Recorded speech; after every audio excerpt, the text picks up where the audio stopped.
हमारी संस्कृति, हमारे संस्कार सदा रहे हमारे साथ। भारत के महान ग्रंथों और काव्यों का संपूर्ण संकलन। सब्सक्राइब करें तिलक। प्रार्थना की खुशबू, साइकिल प्योर अगरबत्ती।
सुनाओ सुदामा, सुनाओ।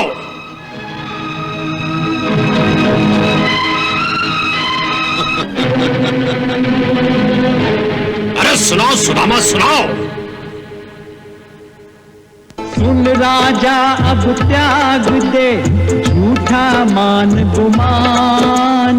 सुन राजा अब त्याग दे झूठा मान गुमान।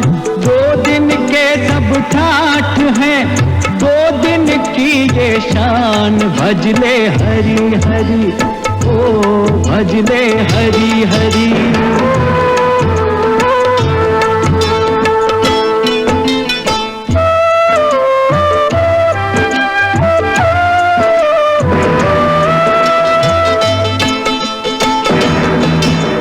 सर्वनाश के मूल हैं ये सब भोग विलास। सर्वनाश के मूल हैं ये सब भोग विलास। खारे पानी से बुझे तब अमृत की प्यास। भजले हरि हरि, ओ भजले हरि हरि। ओ पगले भजले हरि हरि।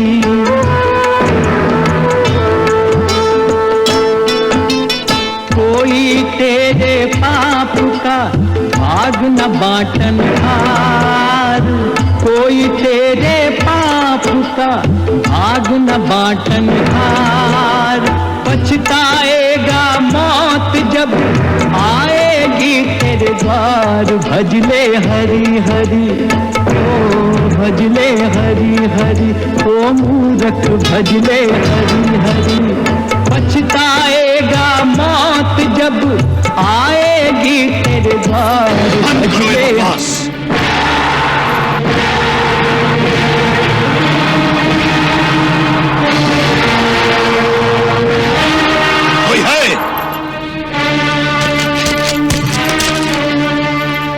ये मूर्ख हमें मृत्यु का द्वार दिखाने आया है। इसे ही मृत्यु के द्वार तक ले जाओ और महल की छत से नीचे फेंक दो। जाओ।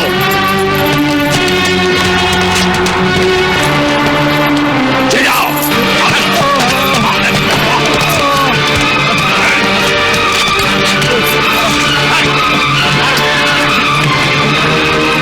चला जा। तेरे भाग्य अच्छे जो तुझे राजा जी ने जीवित छोड़ दिया। जा।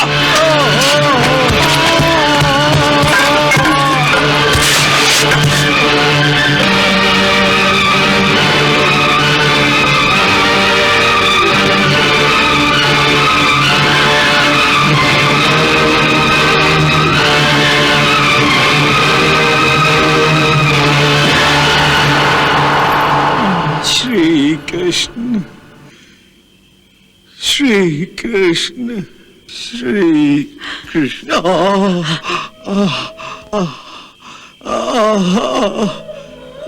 श्री कृष्ण, श्री कृष्ण,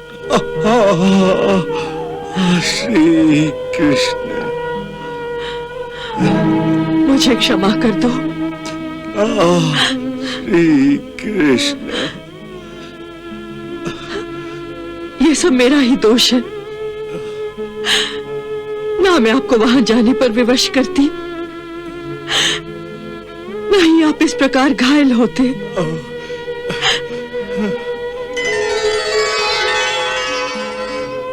हे विधाता, हमने तेरा क्या बिगाड़ा है जो तू हमें इतने दुख दे रहा है? नहीं वसुंधरा, इसमें विधाता का कोई दोष नहीं। ये तो अपने पूर्व जन्म के कर्मों का फल है। इसलिए विधाता को क्यों पुकारती हो? तो फिर किसे पुकारूं? आपके मित्र श्री कृष्ण को? उनको भी पुकारने से क्या लाभ? देखो वसुंधरे, एक बात समझ लो कि संसार में हर प्राणी को अपने पूर्व जन्म के कर्मों का फल, चाहे दुख हो या सुख, स्वयं ही भोगना पड़ता है। आप तो परम ज्ञानी हैं, परंतु आपको एक ऐसी स्त्री के हृदय की वेदना का ज्ञान नहीं हो सकता जिसकी आंखों के सामने उसके बच्चे भूखे पेट सिसक कर सो गए हो, जिसका पति अपने बीवी बच्चों के लिए कुछ धन कमाने गया था, परंतु एक निर्दयी राजा के हाथों घाव लेकर आ गया है। ऐसी मां और ऐसी पत्नी के हृदय की पीड़ा का ज्ञान आपके किसी शास्त्र में नहीं लिखा होगा। यह समझने के लिए आपको वो शास्त्र छोड़कर जीवन शास्त्र पढ़ना होगा। जीवन शास्त्र पढ़िए नाथ, और जो मैं कहती हूं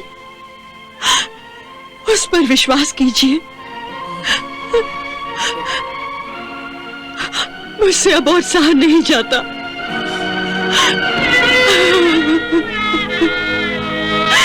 नहीं सहा जाता मुझसे, नहीं सहा जाता।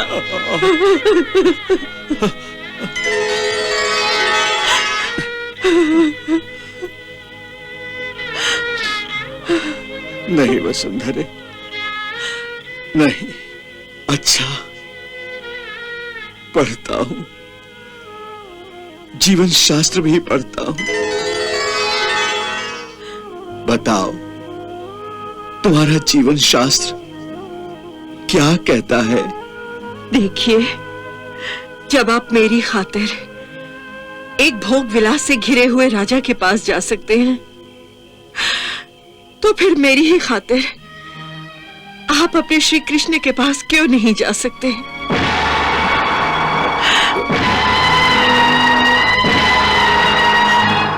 उन द्वारिकाधीश को आप भगवान मानते हैं, उनके परम भक्त भी हैं, तो फिर अपने भगवान के पास भक्त को जाने में क्या अड़चन है, क्या हिचकिचाहट है, क्या शर्म है?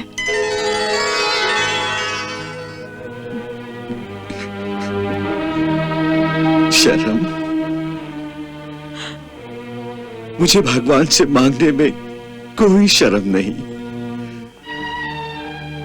कोई लाज नहीं, भगवान के पास जाने में कोई हिचकिचाहट नहीं।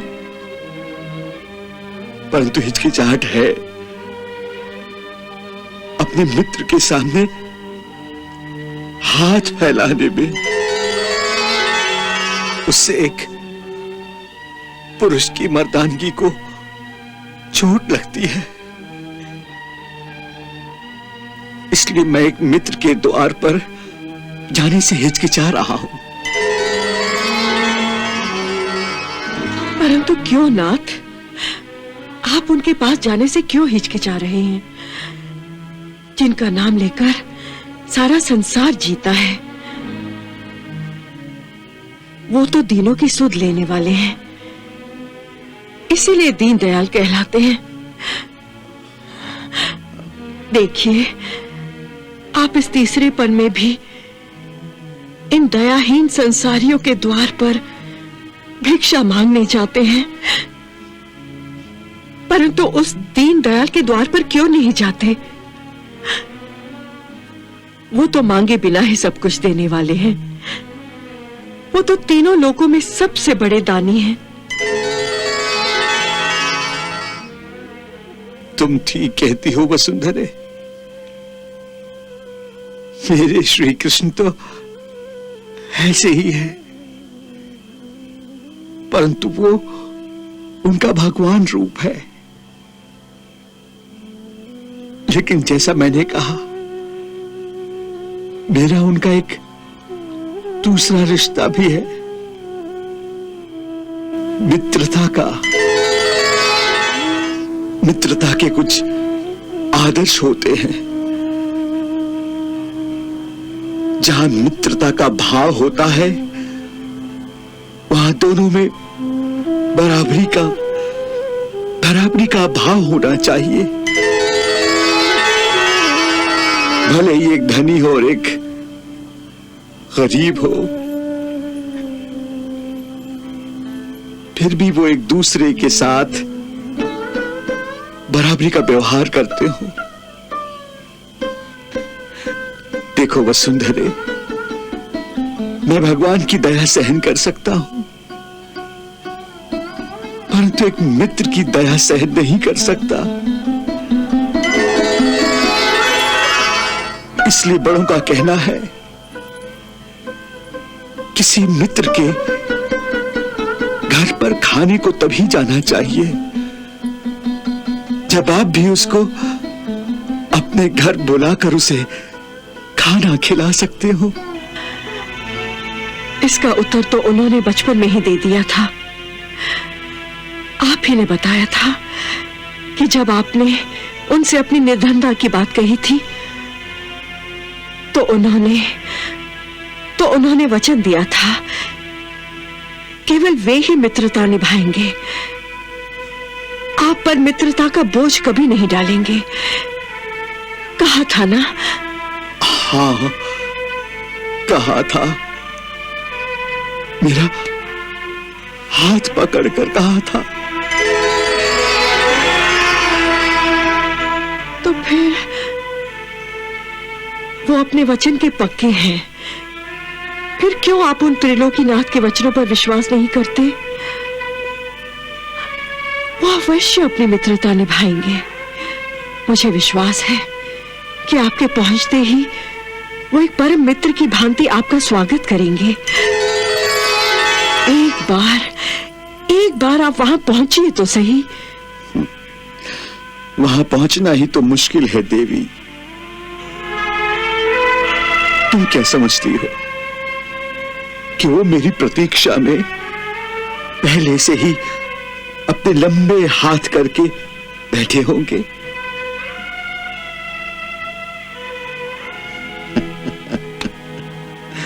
नहीं वसुंधरे, वो राज राजेश्वर हैं।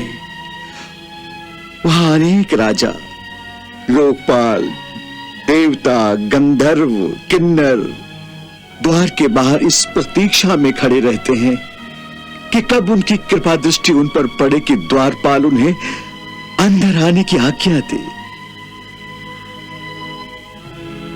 वहां तक मेरे जैसा फटे हाल दीन व्यक्ति कैसे पहुंच सकता है? सब लोग भले ही वहां प्रतीक्षा में खड़े रहे, परंतु आपको तो पता ही है वो अंतर्यामी है।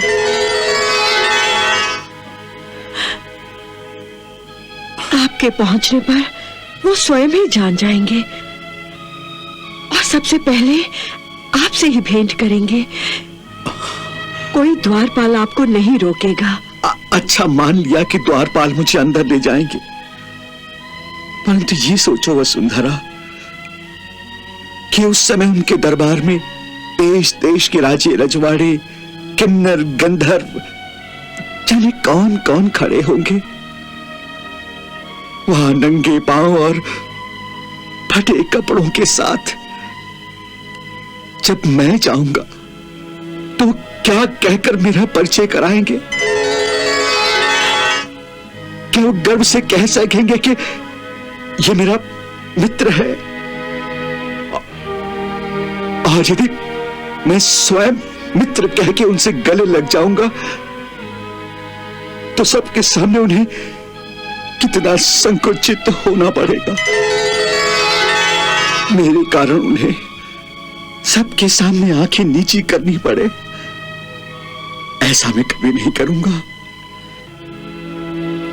इससे तो यही अच्छा है कि अब तक जैसे सुख दुख के दिन किसी न किसी प्रकार काट लिए,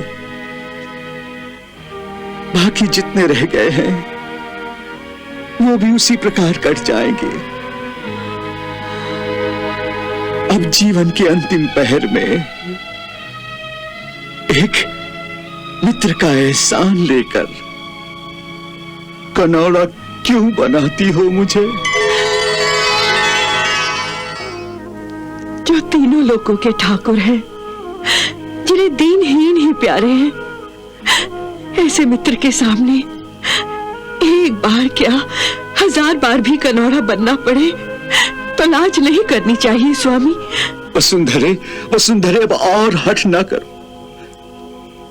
ये समझ लो कि जब कोई मनुष्य किसी के सामने हाथ फैलाकर कहता है कि कुछ दो, तो उसके मान, बड़ाई, प्रेम, गरुआपन, स्नेह, इन पांचों का तत्काल नाश हो जाता है। इसीलिए कहा है, विपत्ति पड़े पे द्वार मित्र के न जाइए। विपत्ति पड़े पे द्वार मित्र के न जाइए।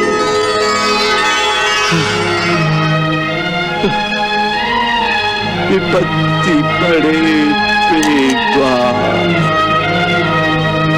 मित्र के न जाइए। विपत्ति पड़े पे द्वार न जाइए।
रही हो?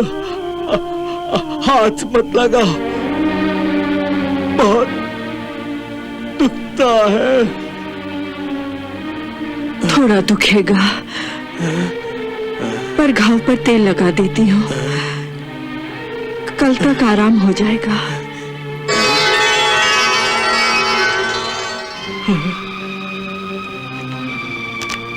तेल?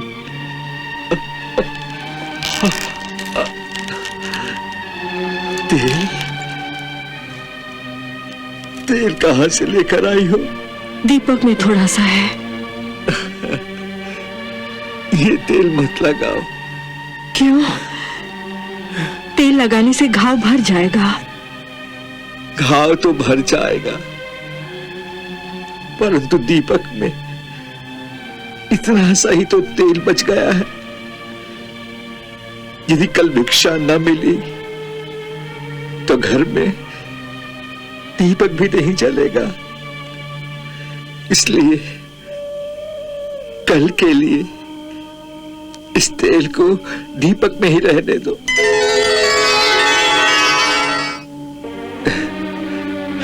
मेरा घाव इतना गहरा नहीं है, स्वयं भी ठीक हो जाएगा।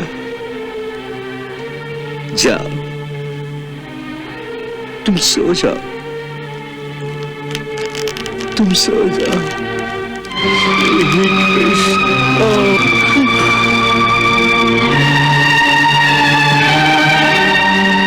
ऐसे हठी ब्राह्मण की आप भी कुछ सहायता नहीं कर सकते? कैसे भगवान हो?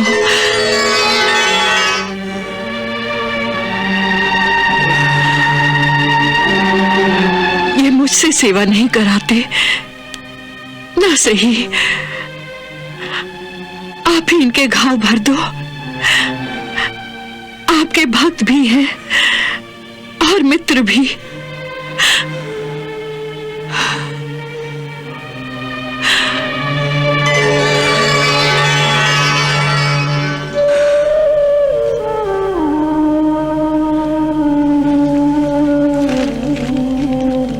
श्री कृष्ण,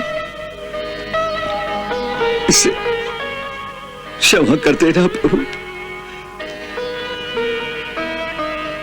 पगली है।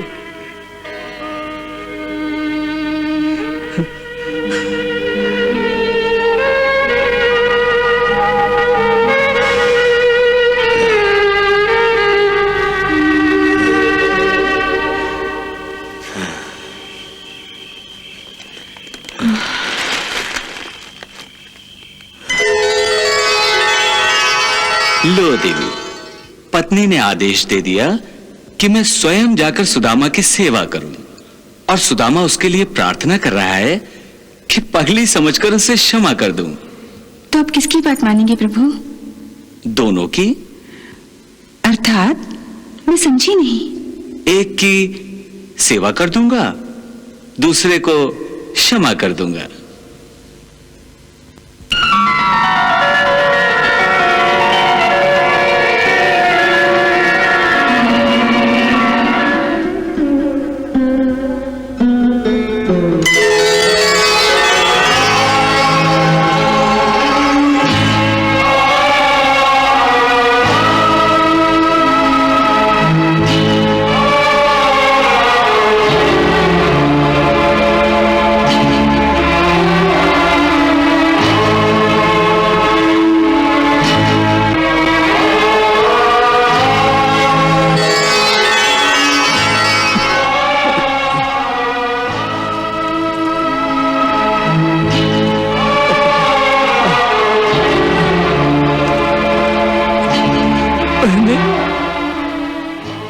मैंने तुम्हें मना किया था ना, तेल मत लगाओ, फिर क्यों लगा रही हो? ये नींद में किससे बातें कर रहे हो? तुमसे तो कह रहा हूं, तेल मत लगाओ।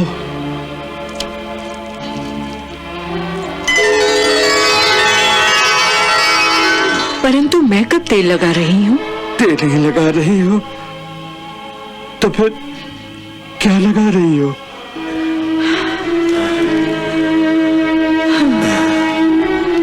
सो रही हूँ।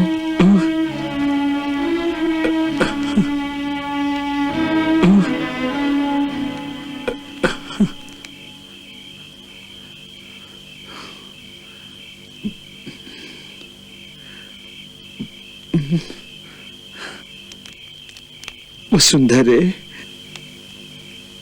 अभी अभी तुमने मेरे घाव पर तेल लगाया है। ये देखो, तेल की चिकनाहट। क्या कह रहे हैं आप? चिकनाहट कहाँ से आ गई?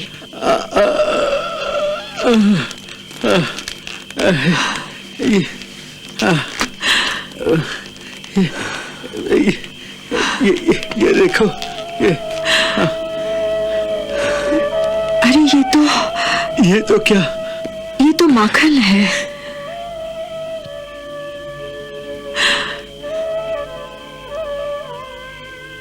ये कैसा चमत्कार? ये चमत्कार नहीं, दिव्य घटना है। दिव्य घटना कैसी? ये देखिए, माखन की कटोरी। ये अपने आप तो यहां नहीं आ सकती, इसे कोई लाया होगा। ये हाँ, हाँ, हाँ, कौन लाया होगा?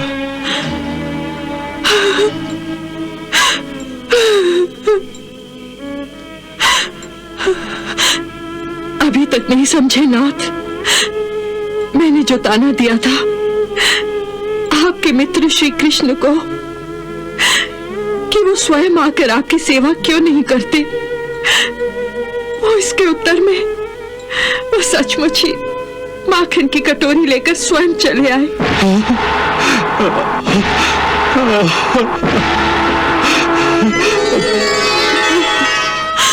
मुझसे भूल हो गई, मुझे क्षमा कर दीजिए नाथ।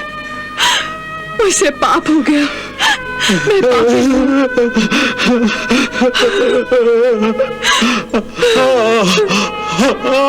पापी तुम नहीं वसुंधरा, पापी तो मैं हूँ, जिसने अपने हट के कारण अपने स्वामी को, अपने प्रभु को यहाँ आने पर विवश कर दिया। इतना कष्ट दिया उन्हें। मैं पापी हूँ, मुझे क्षमा कर दो प्रभु, मुझे क्षमा कर दो प्रभु, मुझे क्षमा कर दो प्रभु, मुझे क्षमा कर दो प्रभु, मुझे क्षमा कर दो, मुझे क्षमा कर दो। मेरी बात सुनिए। और क्या सुनूं मैं? तुमने तो मुझे पापी बना दिया। मुझे तो कुछ और ही लगता है। क्या लगता है तुम्हें? इसमें मुझे प्रभु का एक संदेश लगता है। कैसा संदेश? यही कि जैसे वो कह रहे हो कि यदि तुम मेरे पास ना आने का हट करते रहोगे तो मुझे स्वयं तुम्हारे पास आना पड़ेगा।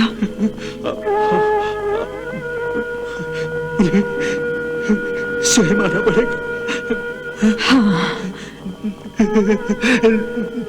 नहीं नहीं प्रभु, प्रभु तुम्हें यहाँ आने की आवश्यकता नहीं, नहीं प्रभु।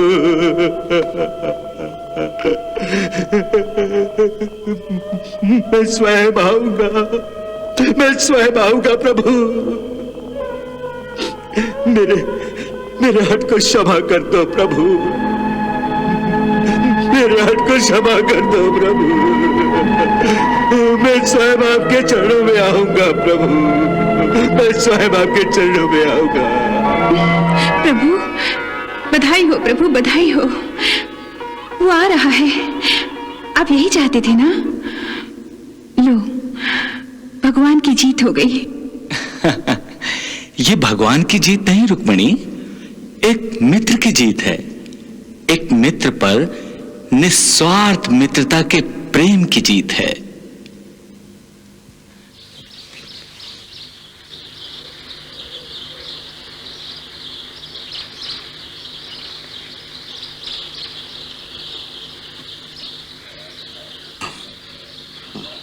श्री कृष्ण, श्री कृष्ण, श्री कृष्ण, श्री कृष्ण, श्री कृष्ण, श्री कृष्ण, श्री कृष्ण, श्री कृष्ण, श्री कृष्ण,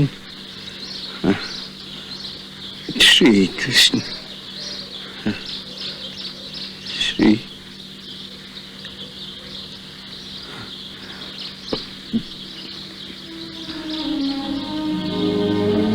वसुंधरी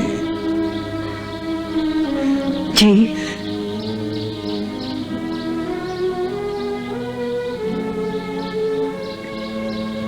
एक बात का संकोच हो रहा है।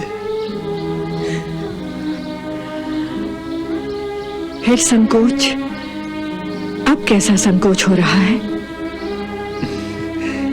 देखो, किसी मित्र के घर जाओ तो कहते हैं कि खाली हाथ नहीं जाना चाहिए, और कुछ ना हो तो पान सुपारी ही लेकर जाओ। परंतु हमारे पास तो पान सुपारी है ही नहीं। वहां से पूछेंगे कि मित्र, भाभी ने मेरे लिए क्या भेजा है? कम से कम चावल के 4 दाने तो पकाकर जरूर भेजे होंगे।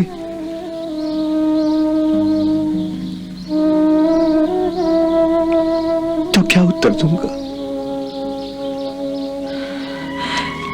तनिक ठहरिए स्वामी, मैं भी पास वाली पंडिताइन से कुछ मांग कर लाती हूँ। श्री कृष्ण, श्री कृष्ण, श्री कृष्ण, श्री कृष्ण, श्री कृष्ण, श्री कृष्ण, श्री कृष्ण, श्री कृष्ण, श्री कृष्ण।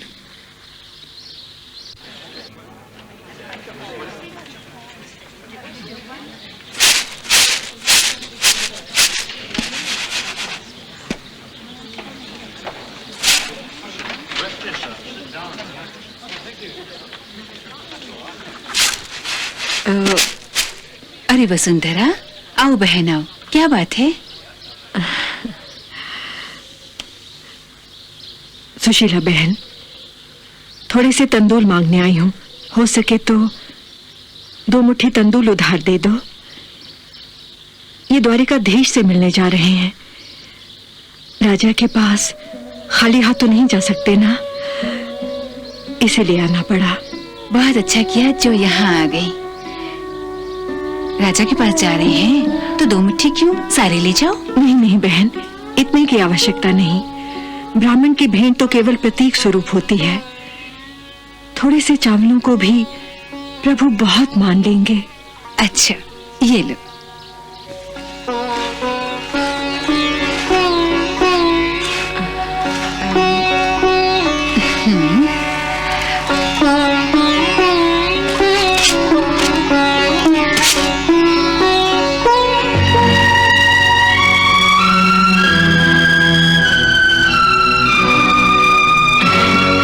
अच्छा बहन, अच्छा।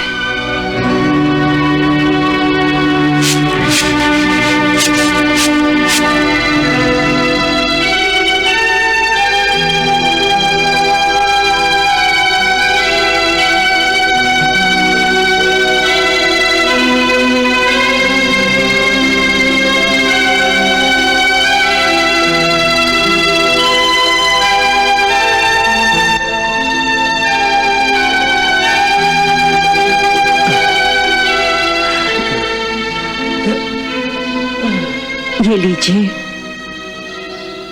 सुशीला से थोड़े से तंदूर ले आई हूं। मेरी ओर से प्रभु को यही भेंट कर देना।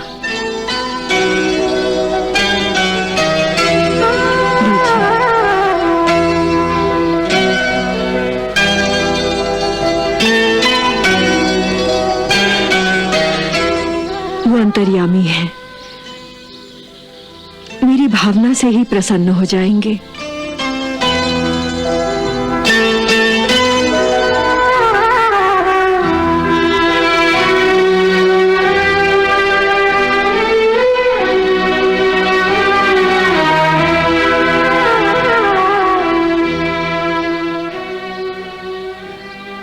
मेरे पास इतना ही है प्रभु। इतना भी बहुत है मित्र। अरे वाह प्रभु, आपकी भाभी ने तो आपके मजे करा दिए। अकेले मत खा जाना। सोच रहा हूं कि ये लड़खड़ाता हुआ ब्राह्मण द्वारिका तक पहुंचेगा कैसे? क्या बात है प्रभु, कोई नई लीला करने का विचार है? मित्रों में तो चुगलबाजी होती रहती है।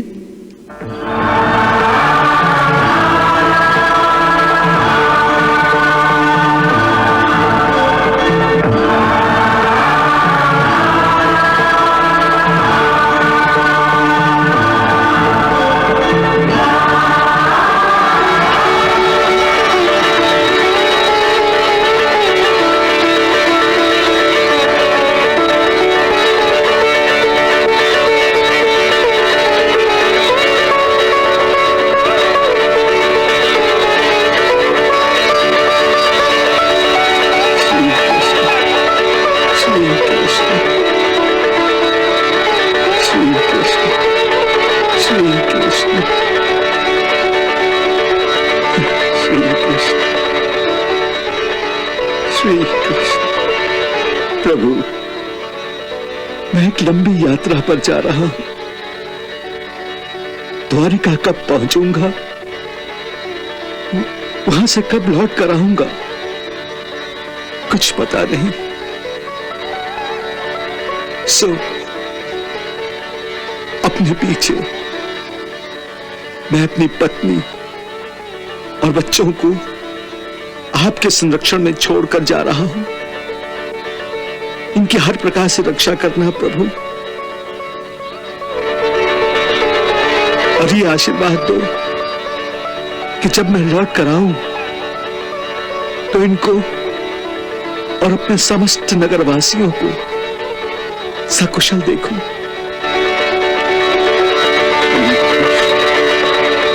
श्री कृष्ण,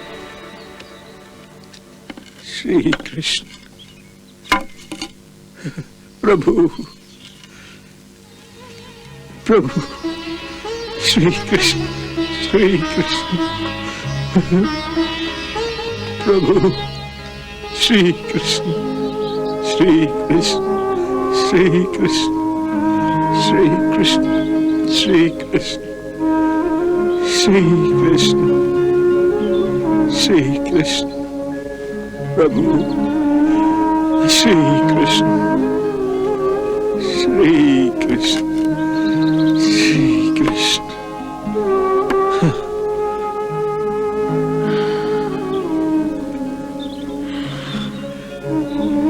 हे देव, मेरे पति कठिन यात्रा पर जा रहे हैं। इनके पग पग पर रक्षा करना। इनके पास यात्रा के लिए कोई साधन नहीं है। पांव में चप्पल नहीं, सिर पे पगड़ी नहीं। अपनी कृपा की छांव इन पर बनाए रखना। ऐसा आशीर्वाद दो प्रभु कि रास्ते में जो भी कंकर और कांटे हों वो इनके चरणों से दूर रहें और इनकी यात्रा सफल हो।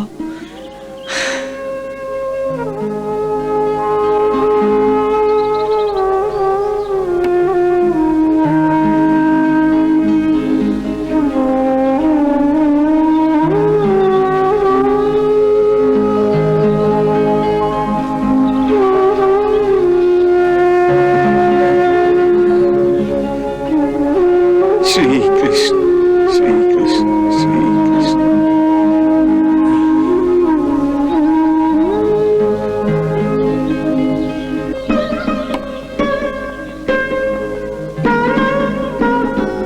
कल्याण हो, कल्याण। माँ भगवती की कृपा से मैं शीघ्र ही आपका हंसता हुआ मुख फिर से देखूं। वसुंधरे, अपना ध्यान रखना, बच्चों से कहना मैं शीघ्र ही लौट कर आऊंगा। आप भी अपना ध्यान रखना, और हाँ, किसी अनजाने व्यक्ति की बातों में ना आ जाना। हाँ। सुना है रास्ते में निर्जन स्थान पड़ते हैं जहां चोर यात्रियों का सामान लूटने के लिए घूमते रहते हैं। भाग्यवान, मेरे पास से चोर क्या चुराएगा? मेरे पास है ही क्या चुराने के लिए? एक भगवान की भक्ति के सिवा भक्ति ही मेरा सामान है, भक्ति ही मेरी संपत्ति है। सो यदि कोई मेरी भक्ति को चुरा कर ले जाएगा तो अच्छा है, वो भी भक्त बन जाएगा। श्री कृष्ण श्री कृष्ण। अच्छा, अपना ध्यान रखना। अब तुम जाओ, बच्चों के जागने का समय हो गया है। अगर वो पूछें तो उनसे कहना कि मैं द्वारिका से उनके लिए अच्छी अच्छी मिठाई लेकर आऊंगा।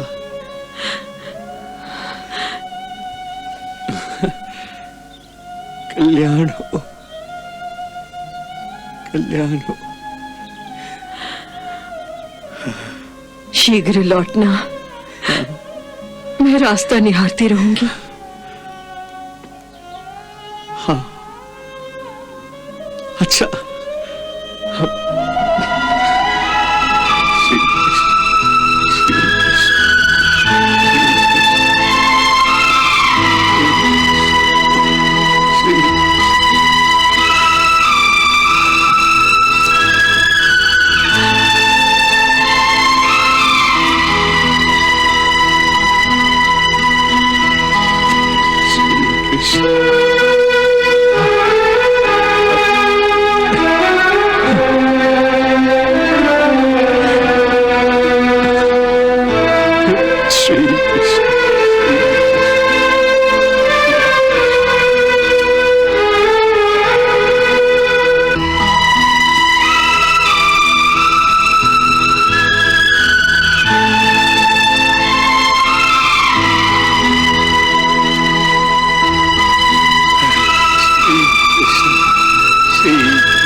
श्री कृष्ण श्री कृष्ण श्री कृष्ण श्री कृष्ण।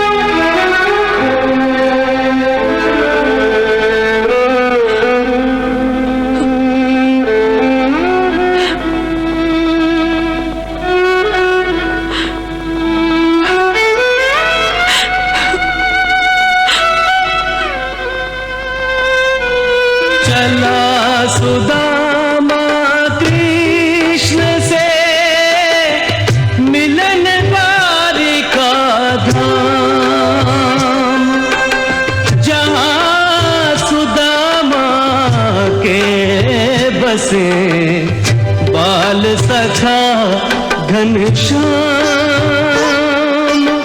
बाल सखा घनश्याम।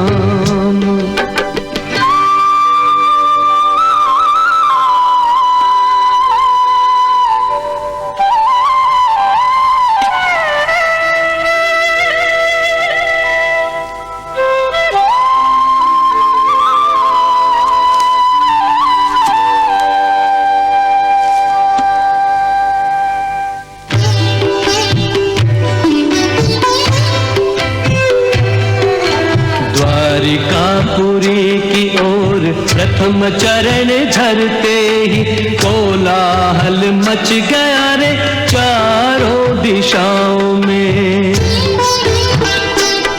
तीनों लोग सहम गए, अचरज से देख रहे, कौतूहल व्याप्त हुआ सारे देवताओं में। सृष्टि के रचयिता ब्रह्मा जी को चिंता हुई, ऐसी प्यारी सृष्टि हरि देना डाले दान में।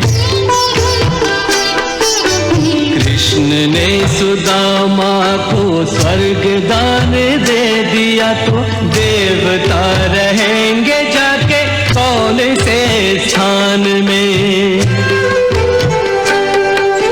डर गए कुबेर पंच मेरु डगमगाने लगे, इंद्र का न चित्त लगे नृत्य और गान में। मित्र से मिलेगा मित्र, भक्त से मिलेंगे प्रभु, जान क्या लुटा दे नाथ मित्र के सम्मान